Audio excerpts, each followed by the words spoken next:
antihistamine, meaning the histamine's already made, cat's out of the barn. And then you throw a medication to try to rein it back in. To me, it's like a dam that's already running, and then you're trying to put little plugs on it.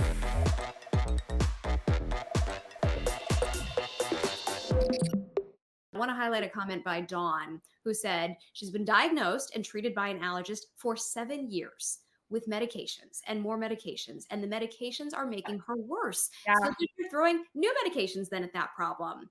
So, can we talk about the medication factor in all of this? And is that the answer? Hi, I'm Maggie, UMD, and I'm a functional and holistic medicine physician and the creator of the Transform and Transform protocol. If you're interested in learning what are the root causes of all chronic disease, go ahead and click the link in the description where I have a power pack 30-minute training that goes over what are the 5 pillars of Transform. Go ahead, click the link, and I'll see you in that training. So when you look at the current state of affair of how you treat mast cell, typically the medications are antihistamines.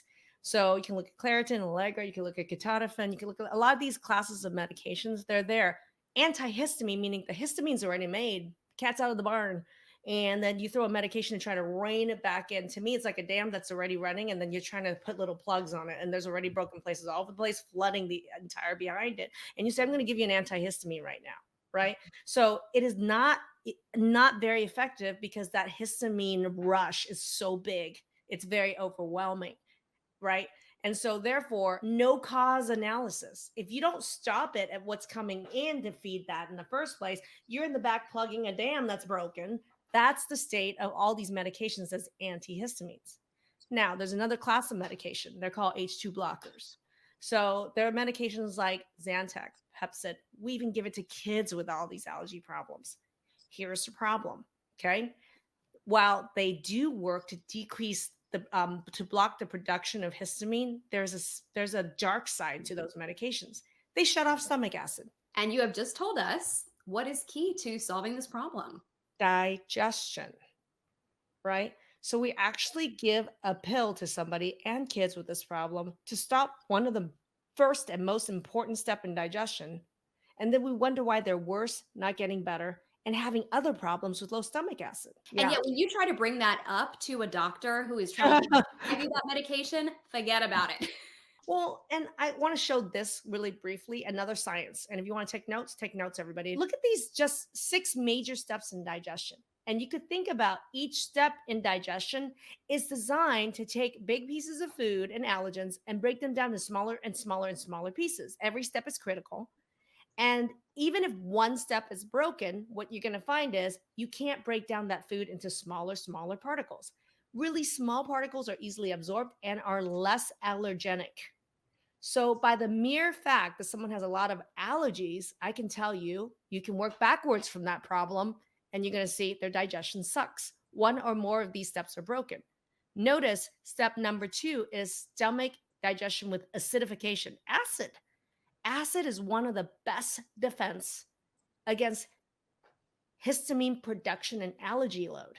And yet we're prescribing medications like Zantac, Pepcid to kids and adults with allergy problems to, yes, one effect is it can decrease histamine production, but the major effect it has is to shut off acid. So then you are creating a problem where you're not digesting more and more food, creating more and more allergen load.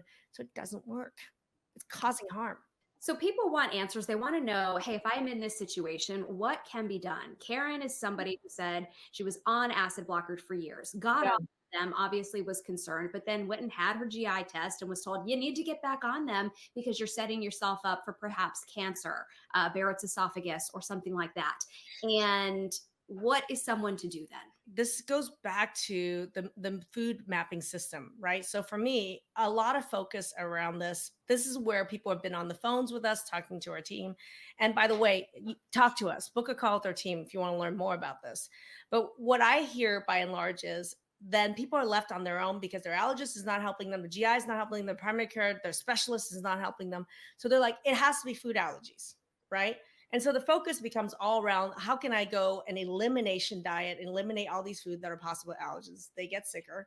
Or I'm going to go ahead and get some food testing. And that's going to be the be all end all because that's going to accurately tell me what's causing this. And the answer is no, no, and no. Hi, and thank you for watching this video. If you're interested in actively looking for a solution to your problem and you'd like to work with us, I'm going to invite you to go ahead and click the link in the description to book a chat with our team. I and my team look forward to talking to you to learn more about you to see if we are indeed a good fit to work together. Thank you.